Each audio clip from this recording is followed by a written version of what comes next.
Le monde approche du temps de la fin, qui est caractérisé dans l'Apocalypse par la séduction générale de tous les habitants de la terre.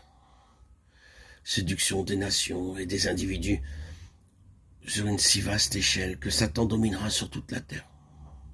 Avant que sa domination n'atteigne son apogée, il doit y avoir quelques périodes préliminaires où son activité se manifeste par l'erreur et le mensonge semés à profusion au sein de l'humanité.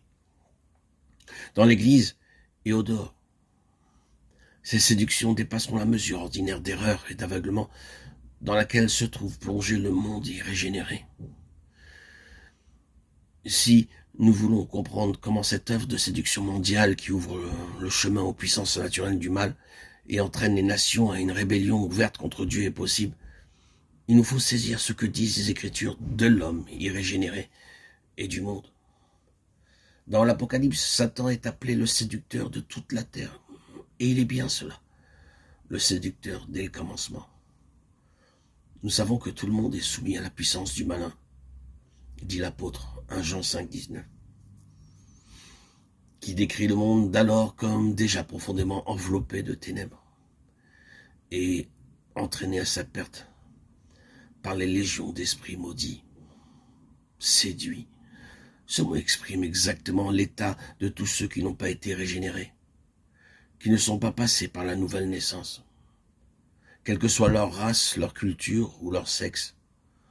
Nous aussi étions autrefois insensés, désobéissants, égarés, esclaves de toutes sortes de plaisirs et de passions, dit l'apôtre Paul en parlant de lui.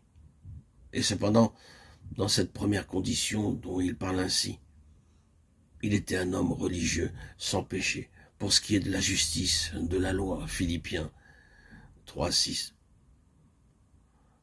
Tout homme qui n'est pas régénéré est séduit, d'abord par son propre cœur, naturellement perfide. Le cœur est trompeur et désespérément malin.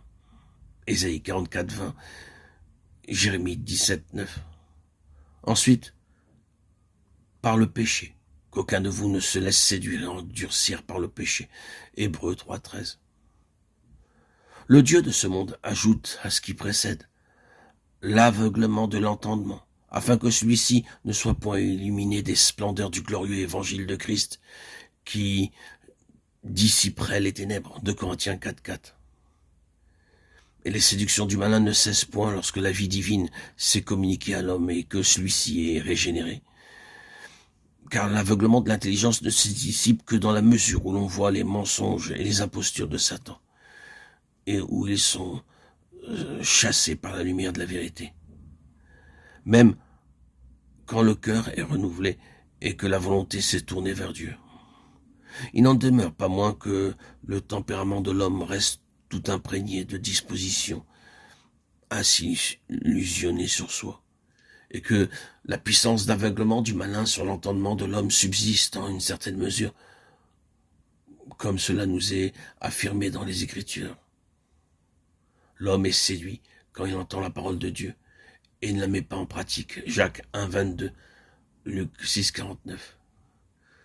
Il est séduit s'il dit qu'il est sans péché. 1 Jean 1, 8. Il est séduit, il pense qu'il est quelque chose, quand il n'est rien. Galates 6, 3.